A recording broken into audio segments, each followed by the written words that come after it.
Yes, guys, it's your boy Neeks back with the Premier League preview for Manchester United versus Chelsea.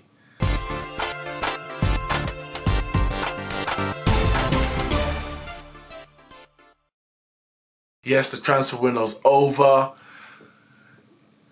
The talking stops and the games begin.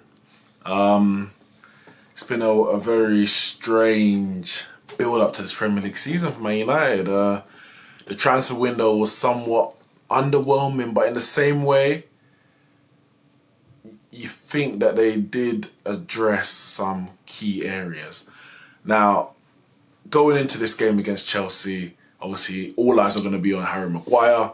£80 million he costs. Whether he, the question is is he worth that kind of money? Blah blah. We've covered all of that.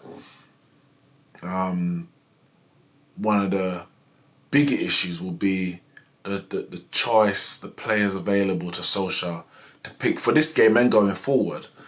Obviously, we know we sold Lukaku on deadline day, so he's gonna have to rely on some youth throughout the season, especially because we didn't sign a central midfielder. So the likes of Mason Greenwood, Andre Gomez.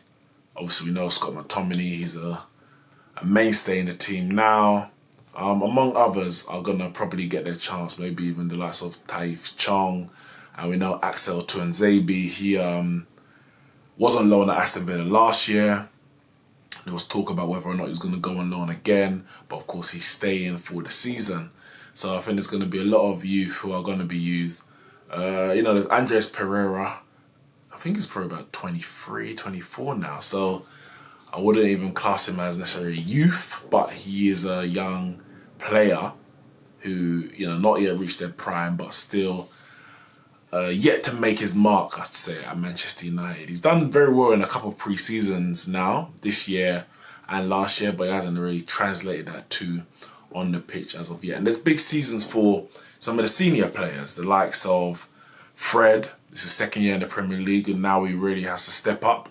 Especially, as I said, we didn't sign another central midfielder. Herrera's gone now, so he should be trying to make one of those central midfield positions his own. Nemanja Matic, he could be playing for his Man United future. If he has another poor year as he did last year, I wouldn't be surprised if he got shipped out even in January, if not at the end of the year. Jesse Lingard. Now, I like Jesse Lingard. I think he's very important to he was important to Jose. Jose played him a lot, but he's also very important to what Solskjaer wants to play, the style he wants to play in terms of the pressing. He's probably, arguably the best at it in our squad. He's not a world-class player. He never will be a world-class player. This is probably as good as you're going to get, but I think as an option off the bench, I think he can be very effective. The issue, obviously, with our squad as it stands is probably going to be starting more than being a squad player. But I think if we, in the future, if we're able to strengthen in certain positions, out wide and attacking midfield, he would be a very, very useful squad player. We've had a lot of those at Man United, in past years who aren't necessarily, the first choice of world-class players. You got someone like John O'Shea, very good player, utility player, can play in very different positions, but not world-class in any one of those positions. Danny Welbeck, I wouldn't say he's definitely not world class, never has been, never will be. But he was used a lot in the big games because of that energy and that, tracking back, etc., etc. And it was very effective for us. Park Ji-sung, very good player as well. And he was another player used in the big games, played out wide left, wide right, behind the striker, and he used to do a very, very good job. Darren Fletcher is another one that comes to mind. So those players are very important in a squad. Every player in a squad doesn't have to be world class. It's not realistic, because if you've got 25 world class players, everyone wants first choice, first team, and that will create its own issues. So you need some players who are content without being comfortable by not starting, but content in the knowledge that they're not going to be guaranteed to start every game. So Lingard as a player, I definitely would keep. So, But, you know, I'm not the manager, am I? It's also a big year for Rashford and Martial. Lukaku's gone. People are talking about, you know, oh, we're going to buy a striker. We didn't buy a striker. But if we did buy a striker, then the same people who've been calling for while Lukaku was here, Martial should be number 9 and playing through the middle. He should be our striker. He's better than Lukaku. He's better than Rashford. If we were to buy a direct replacement for Lukaku, then Martial wouldn't have that opportunity. So for me, this is a big year for him and Rashford. I don't know how Solskjaer's going to do it. I have a feeling the fact that Martial's been given back his number 9 jersey, he would be playing through the middle as the main striker first and foremost. But Solskjaer's always spoken about wanting a fluid forward line. So that means he will move out to the left, Rashford will come through the middle, etc. Then there's Sanchez. Sanchez, who I wouldn't even say he's playing for his Man United career. He is... It's at his disposal. He's got a contract. It's a very large contract. No one else is probably going to be paying that kind of money once he does leave Man United. So he may just stick it out whether or not he's successful here. But we need him. We really need him to come good because, as I said, we have lost Lukaku. We've got 4 senior forwards, you might say, in Rashford. No, sorry, 3 in Rashford, Martial and Sanchez, then plus Mason Greenwood. So the resources in those areas are stretched. So we need all those players to come good. Solskjaer's already spoken about Mason Greenwood and other youngsters will be utilised this season. So that's exciting to see. Now, in terms of Chelsea, whether or not we see, you know, Greenwood starting against Chelsea is another matter. No one, but it's not going to be an easy game. It never is an easy game with Chelsea. Chelsea are one of Manchester United, you might say, bogey teams. Usually at Stamford Bridge, to be fair, we have a decent record against them at Old Trafford, but the draw we had at the back end of last season was very damaging for our top 4 hopes. Pretty much was one of the final nails in the coffin for the top 4, if not the final nail. But first game of the season, Old Trafford, yes, the mood hasn't been great with the Woodward out, Glazer out, campaigns that's been going on. The disappointing end to the transfer window, not securing another quality signing in the central of the park on deadline day at least. So I think there might be a bit of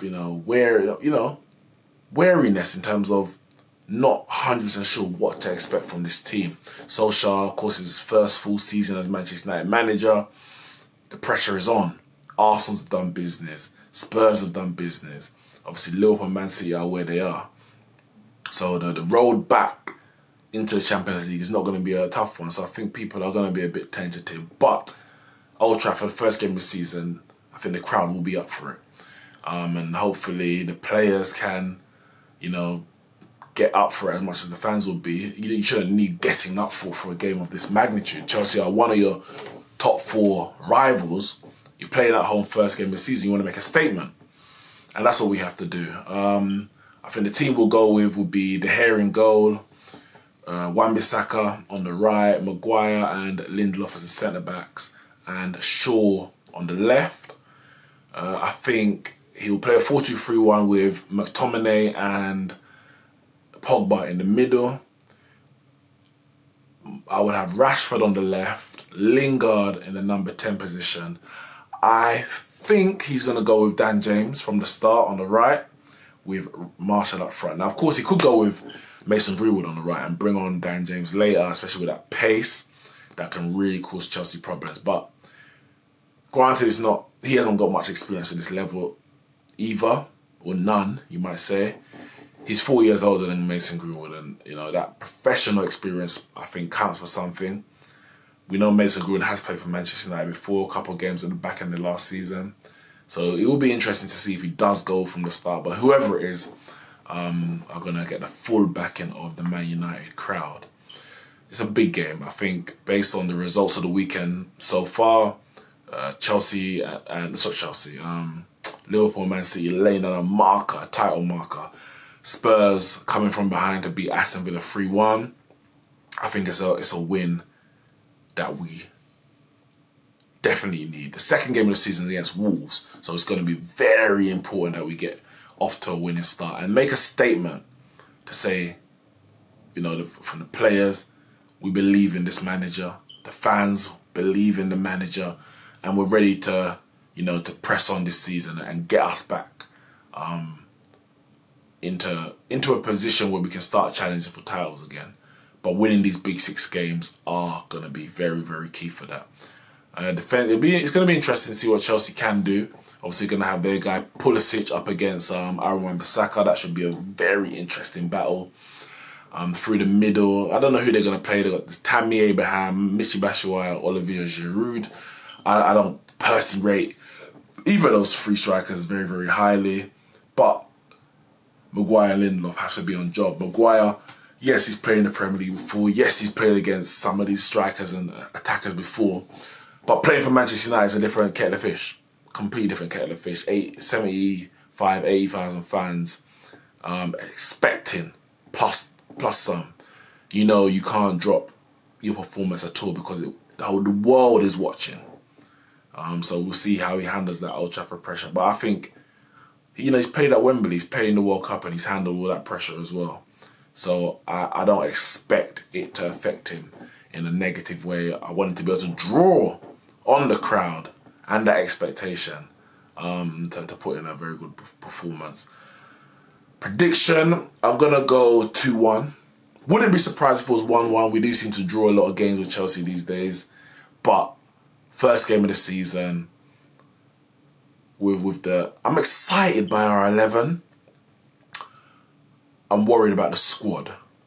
So if we can get our strongest 11 out, you know, more times than not, I think we can win a lot of these games, these big 6 games. We can make a concerted challenge for the top 4, proper challenge. The issue is if one of those, you know, 2 of the key players get injured. And to be honest, I say 1 or 2 of the key players. A lot of those positions are very, very, the players in there in the first position, first choice, are very key. Like Wan-Bissaka, if he gets injured, it's an issue. Lindelof and Maguire, it's an issue. De Gea, it's an issue. Pogba, massive issue. Martial, Rashford, those are key players that if one of those goes, performance levels as a team could drop because the replacements for me aren't nowhere near as good.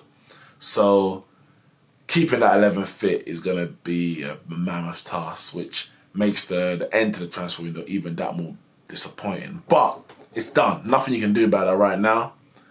These are the players at your disposal. These are the players that we're going to be supporting for the whole season. And we're going to back them to the hill. We're going to back Ollie. We're going to back the team.